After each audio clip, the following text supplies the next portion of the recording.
Greetings, gamers! Welcome to part number 38 of my Let's Play Fire Emblem 4 Genealogy of the Holy War. And in today's episode, I have a couple of interesting units to talk about. So first and foremost, I am going to begin, obviously, with Seliph. He is the main character, the son of Lord Sigurd, the Crusader of Baldur and Tyrfing's wielder, and the son of Deidre.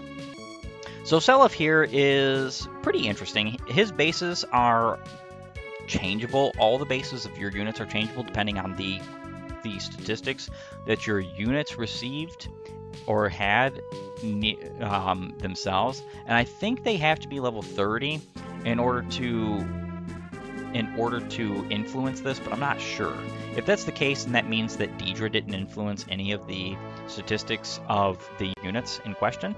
But Seliph is a level 1 lord. He is an unpromoted version of Sigurd, so he is not mounted. And unfortunately, this means that he's quite a bit worse than his father at first, even with all of the bonuses I've given him here. Once Seliph promotes, though, which you can do at any time he reaches level 20 or higher, anytime in the castle, he is one of the only lords in the series that you get to choose that. That's kind of insane. He becomes the best lord in the series. Because of his start is worse than Sigurd, I like to say Sigurd is the best lord in the series, but Seliph becomes the best lord. Seliph has a base 31 HP in this iteration, 140% HP growth, a base 8 strength, 55% strength growth, 1 base magic, 30% magic growth, 8 base skill, 60% skill growth, 8 base speed, 35% speed growth, 4 base luck, 45% luck growth, 7 base defense, 45% defense growth, 1 base resistance, 30% resistance growth. I have given him the silver sword. He comes with the slim sword, the barrier ring, the shield ring, the paragon band, and a 62 KO brave sword. So he is already in killing range. He's going to be slaying enemies very shortly. This brave sword is going to virtually, once it gets to 100 kills, it's going to mean that everybody who can use swords is guaranteed to go through the arena. Even right now, I think pretty much everybody who can use swords is guaranteed to go through the arena, because this kill counter affects even the arena. Now, you can't gain kills through the arena, which is pretty obvious. That would be kind of broken. But you can use the kill counter in the arena, which is pretty cool. Seliph actually has a 30% magic growth and a 30% resistance growth. I think he's the only one of the 3 sword wielders, which you do get all 3 holy sword wielders in the second generation, who has a good magic growth, which would allow for what I said, which would be all 3 of the holy swords having a magical 1-2 range option, well, 2 range option. I think that would be pretty cool. There's probably a lot of people who are thinking, why would that be a thing? Forseti's a thing, okay? Forseti is something that you get in the beginning of this chapter, basically, very shortly from now. And depending on the pairing, right, you have to have Teal 2 and Lewin. But regardless, if you have Teal 2 and Lewin, then you have Forseti. And Forseti is far and away more powerful than any of Seliph or the other 2 sword-wielding units who have the holy weapon would be with that. So I just think it would be cool. I'm not saying it has to happen. I'm not saying if they ever made a remake, that's what they should do. I'm just saying it would be cool. Personally, I'm more concerned about his resistance growth. It's awesome that he has a reasonable resistance growth. 30% is actually pretty good. My hope is that by the time he is between promoted and capped, that he has somewhere between 10 and 15 resistance without the barrier ring.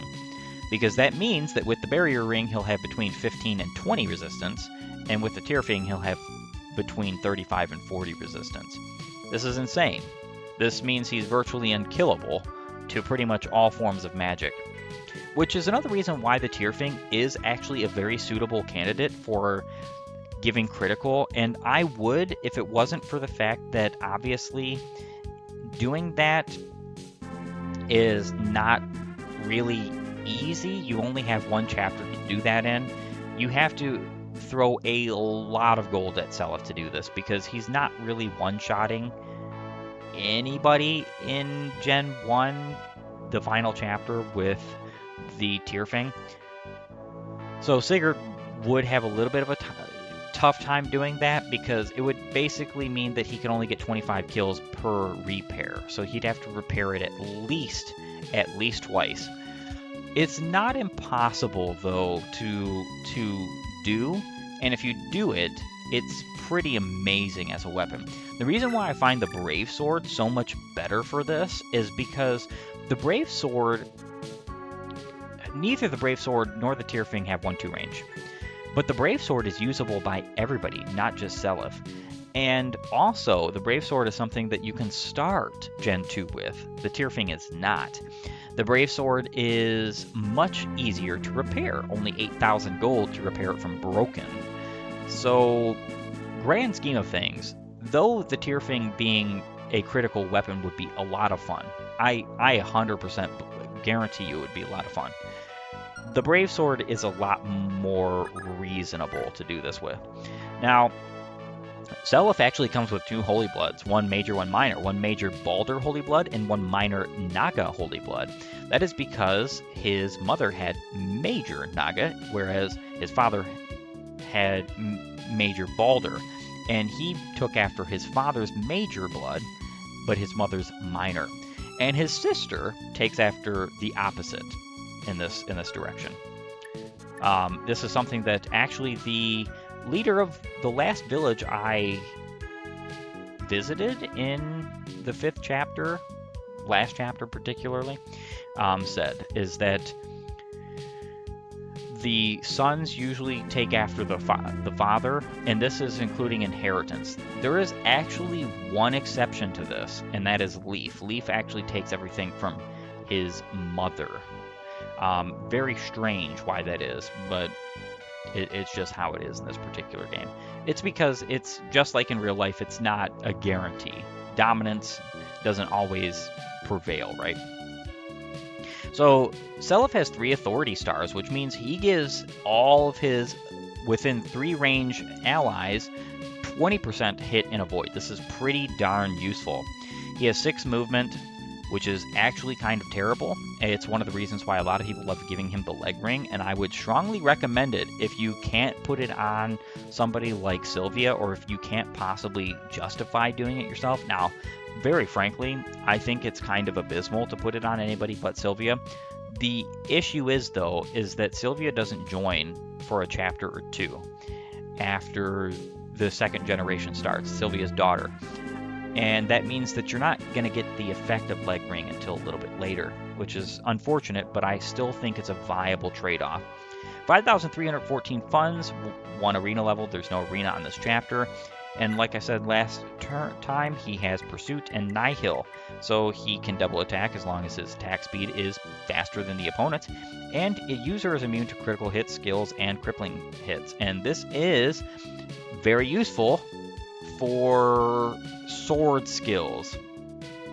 Nothing else. So stuff like a Cost, an Adept, can still proc against somebody like Seliph. Do keep that in mind. The next unit I'm going to be speaking about is actually Lana. Lana is a priest, or I should say, Lana is a priestess, and her father was Midir. So she's going to have growth rates based on her father and mother's growth. She's level 1 with a base HP of 29 and a base HP growth of 100%. Which is pretty amazing. I mean, she's getting HP every time she levels, which is great. 2 base strength, 35% strength growth. 10 base magic, 32% magic growth. 8 base skill, 35% skill growth. 9 base speed, 50% speed growth. 14 base luck, 65 base luck growth. 3 base defense, and a 35% defense growth. 7 base resistance with a 7% resistance growth. She's not really getting any of that, unfortunately. She comes with minor Euler Holy Blood. Neither her mother or her father really give her a lot of good statistics concerning what she really wants for combat. But she's okay. She's okay all around. 32% HP growth or magic growth isn't great, but it's okay. 35% speed growth isn't great, but it's okay. She's not really going to be concerned about that, especially because she comes with a lot of staves. I gave her the Recover, the Physic, the Warp, the Restore, the Silence, and the Sleep. I don't know which one of these are which, but one of these is Silence, one of these is Sleep. I'm going to eventually try my absolute darndest to get these to be repaired. Now, I personally like pairing Lana with Seliph.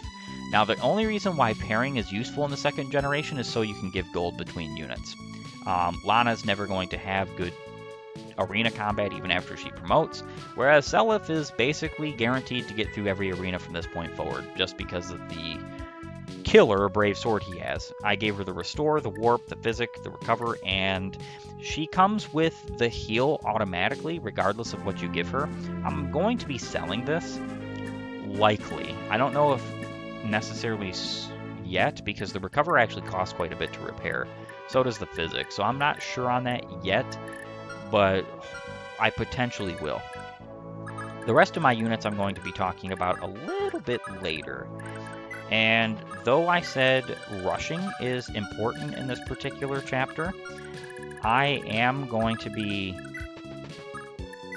trying to pair up these two for the time being.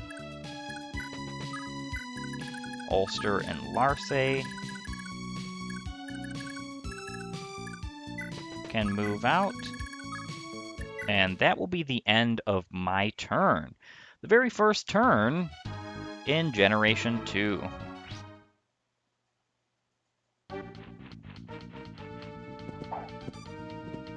And yeah, Seliph is already getting crits immediately.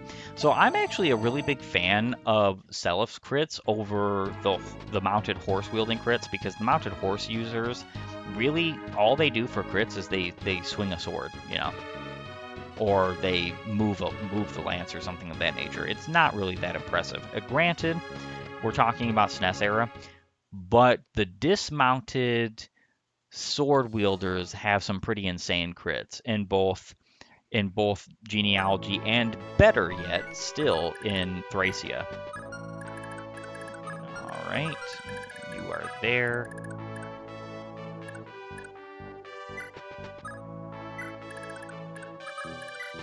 I'm going to go right here and attack you with Seliph.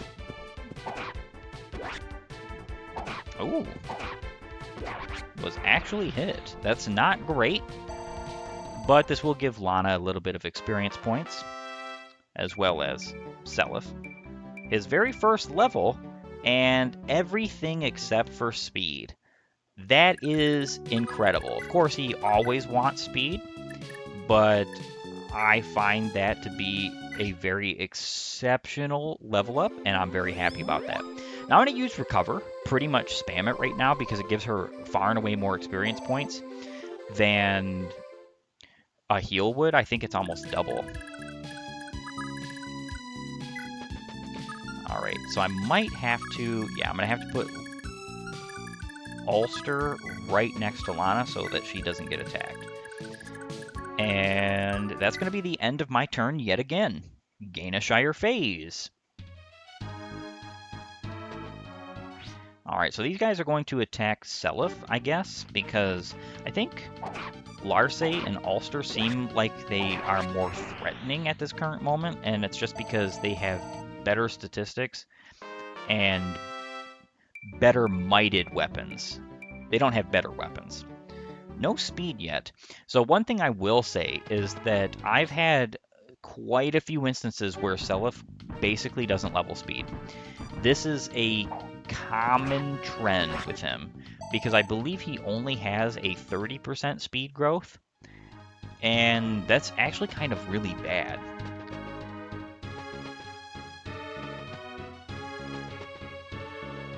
My hope with him is that he gets some speed levels from here to promotion. Several would be better than just some. We're too late. The battle has begun already. I guess news of Tiernanog, Seliph, and all that must have leaked while we were off scouting. I hope everyone's doing all right. Most of them will be fine, Lester. But what about your sister? What if Lana's gone and gotten herself mixed up in the fighting? She can't defend herself at all if she's out in the open like this. Sir, we should hurry back. The sooner we get back to Lord Seliph's side, the better. Indeed. Come, Dermot, Lester, the battlefield awaits us. Alright, so... I'm gonna put her right here.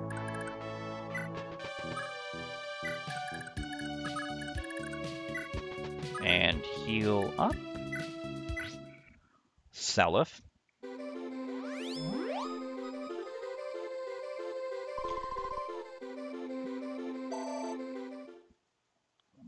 Let's see. Alright, so the bow guy can reach her. I actually think I'm going to go ahead and reset this turn. And, nah. I almost want her to stay by him, though. Just because I need the lover experience. Yeah, I think I'm just going to do that.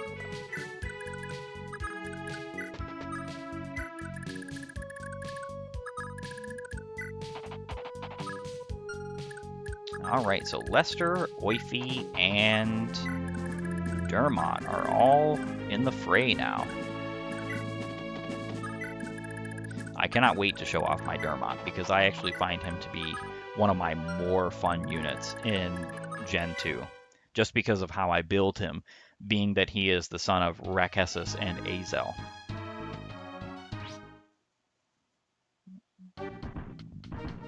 Alright, Steel Axe-wielding Gainashire Knight, you have met your match. Larse is going to defeat you, and defeat you well.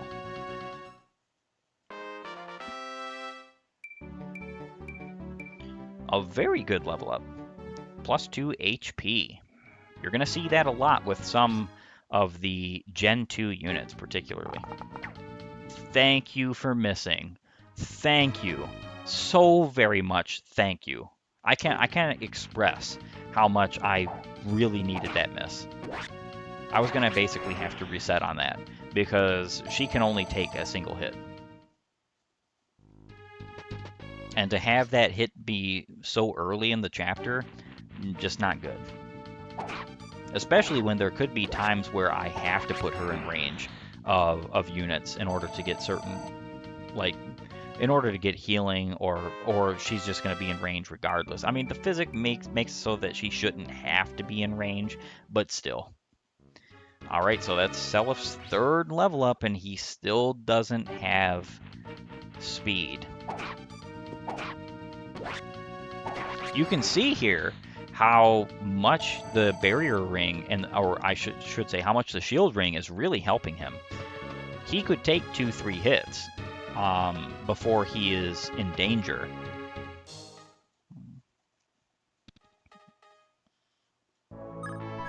All right.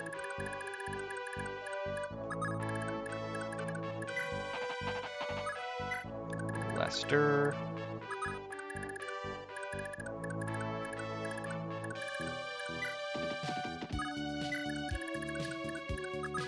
Who am I going to pair Dermot with? I'm not sure.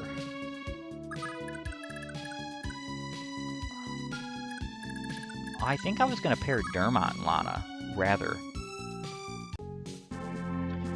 Ah, yes. So, according to my little bit of research that I had to do, I'm actually going to be pairing Dermot and Lana, because this actually makes a whole lot more sense. Dermot has the bargain band. He's going to be keeping it this entire generation, and he's going to be easily driving through the arena as well. I think that's a better pairing than Lana and Seliph, because Seliph has to just move, whereas Dermot can stick behind and pair. Right now, I need to continue moving forward. Very nice. That saved like a user too. Very nice.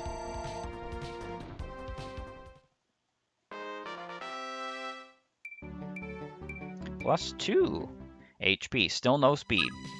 Still no speed. This happens all too often with Seliph, and I'm really not liking it right now. So I'm going to be doing 19 times 2. This is not a KO. I'll still go for it, I suppose. Oh, this is a KO. Never mind. Ulster has Astra, and he's not afraid to use it at the most convenient times. Or inconvenient. And Larce also has Astra. She didn't proc it, though, unfortunately.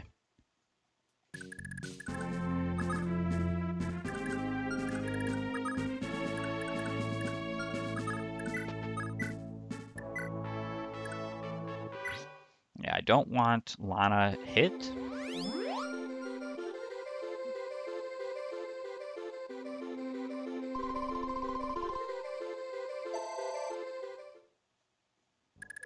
Very good, very good. That's everybody moved, and that is the end of my turn. So, I find the first generation more fun for replay value when it comes to just like a quick and easy playthrough. You don't really have to think about it. Except for the planning of Gen 2, right? Now, what I find fun about Gen 2 is the planning to make Gen 2 units good, and the planning for pairs and stuff like that, and then starting with such weak units who have so much growth potential. Because Gen 1 is fundamentally like a showcase of pre-promotes and low growth units, whereas Gen 2 is basically a showcase of non-promoted units and high growth units. And I find that dichotomy to be so cool. Unfortunately, this is going to have to force a reset. Gosh, what is this? All right, so take 2.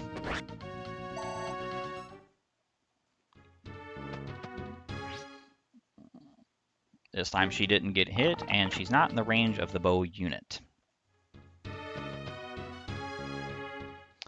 Yeah, I just realized having Dermot pair with Lana is so much more convenient.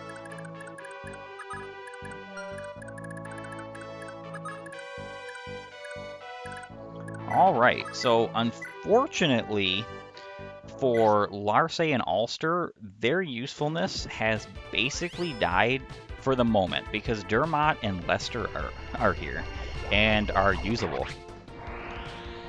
What that means is that I'm going to be using them more than not, just for the sake of the fact that they both have weapons in which are very close to critical and need to get there.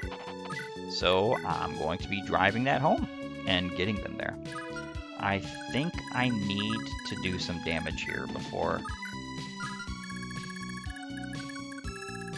I continue onward. Not with the Armor Slayer. I'm going to use the Javelin. So Oifi here is your quote-unquote Jagan. He's really an Oifi, which is a Jagan with decent growth that can keep up with your units. And he's got very good bases too. He is very capable of helping you weaken units for these starter units to get experience points, but the problem with him is that there are times where he just decides to take the KO. And the reason why that is particularly is because, well, he has critical.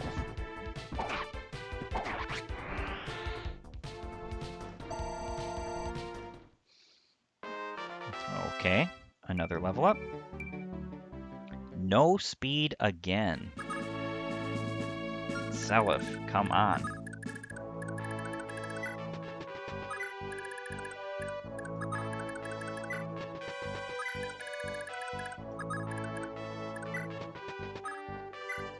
And Physic on Seliph. So the reason why I'm using Physic now is because she can't reach. Now, of course, I could just wait till next turn and have her heal him up when she's standing right next to him. But the problem is that would leave her even further behind because she wouldn't be able to move her full movement.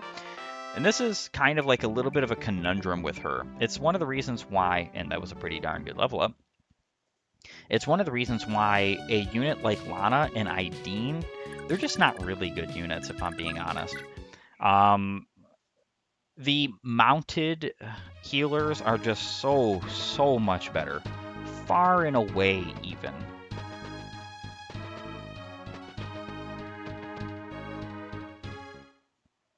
And that is Gaineshire's phase over. So Rivo's phase is important because there's a couple of bandits that are very like to move towards particular, like for instance this bandit, he's going to move towards this village soon, but he hasn't quite yet been given the order to. He's going to soon, but the reason why he doesn't yet is because of the fact that your units are too far away. The way to rectify this would be to just have him like start down here and have him move up towards the village. Honestly, it would be the way to rectify it. Or have him start like way over here and have him move towards the village. Maybe not over here though, because that would make it too easy for you to reach him and KO him yourself. So who knows? But it could still be rectified.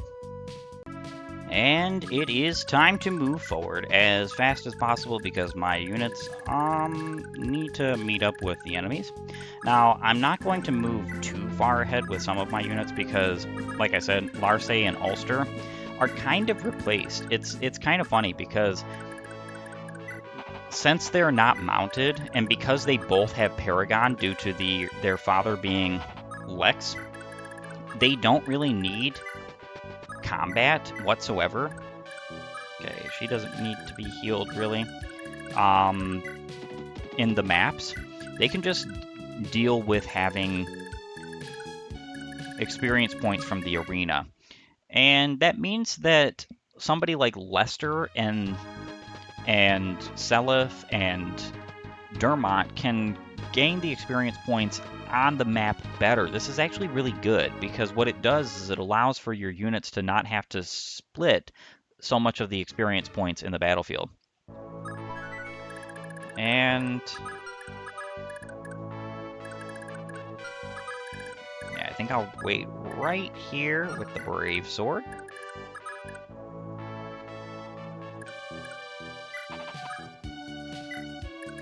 Wait right there. Wait right there. I'm actually going to... I'm not going to run past quite yet with Oifi because I think what will happen is not exactly a good idea. Lana can stay right here. And that will be the end of my turn. So basically I just have to let the units come to me and I'll deal with them one at a time as I can. Still moving Seliph as much as I possibly can, as far as I possibly can, because he does need to get to each and every seize point, and he only has 6 movement. The chapters in this particular game are much larger. As a good, for instance, this chapter is like, I believe, twice as big as... Wow, 2 crits. And he's not even an Armor Knight, Oifi. What's up? This chapter, I think, is twice as big as the prologue of the first generation. Not a lot of crits right now that are... it would be appreciated because it would save his durability. Why for Oifi, though?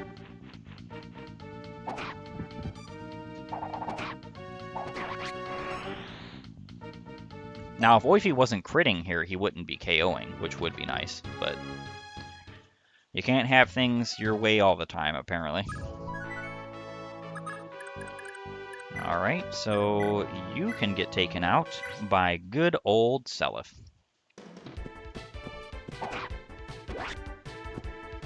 Nice, that did save a single use.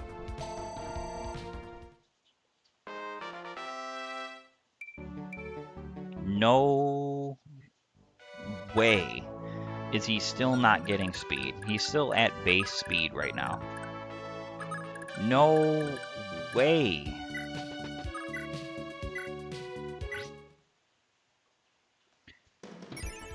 All right, so one thing that I did want to bring up is that not only can you have Seliph give 20% extra hit and avoid to units just being near him, Dermot also has Charm, so he's giving that plus 10.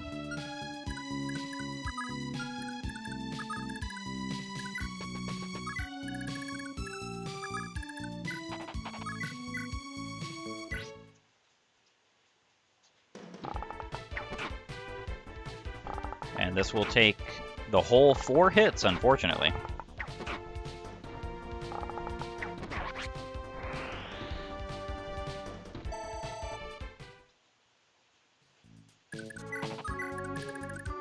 I do believe there's some talk conversations right now that I could do. Ulster with Larce, Lester, Lana, Oifi, Seliph. I'm going to go ahead and talk with Oifi, Seliph. I don't know if it gives any stat buffs. I know that a lot in Gen 2 do, though. Oh, thank the gods, sire, you're safe. Oifi, glad to see you made it back. What news of the rest of the world?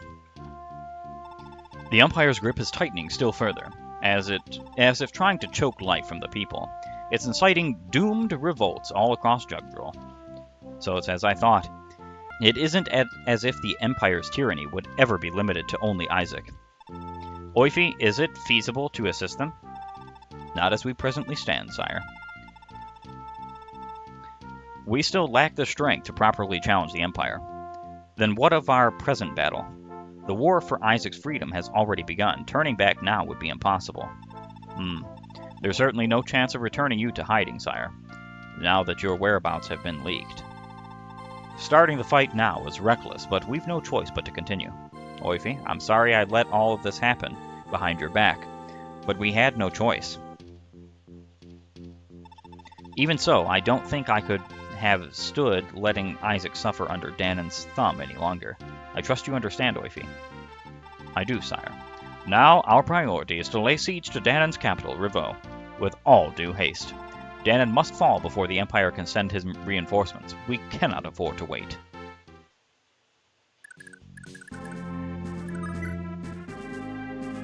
Ulster, Lester, Lana, Ulster, Larce.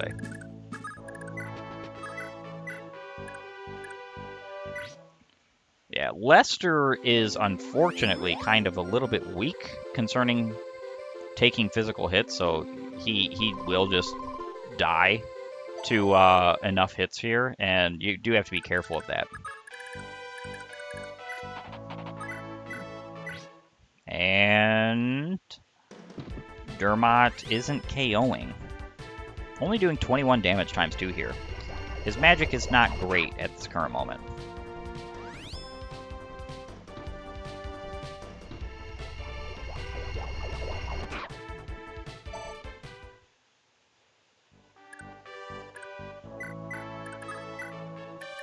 That is everybody. End of my phase. He's likely going to attack Lester, which is actually pretty good. This will allow me to get another KO on either the Brave Bow or... it would probably be better for the Brave Bow. Yeah, he's finally starting to move. That's okay, though, because now I'm just going to send Oifi at full speed towards him.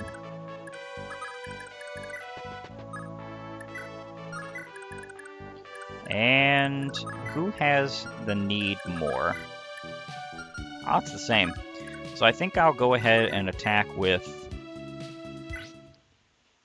Dermot. With the light brand.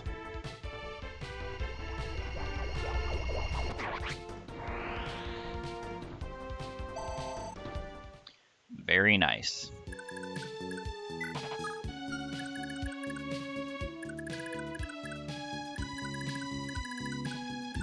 3, 4, 5, 6.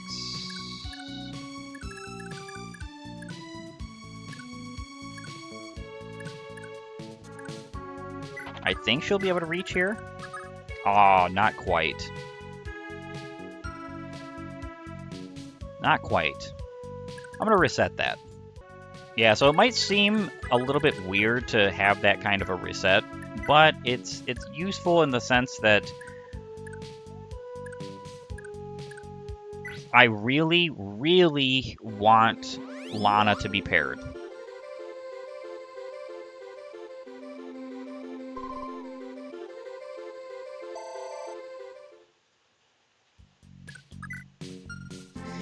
But before I go on with any more of this wonderful chapter, I think it is time for me to bid you all farewell. I want to thank you for joining me. If you like my content, please upvote and follow, or like and subscribe, depending on your platform. Leave a comment down below, and while you're at it, have a great and glorious day gaming.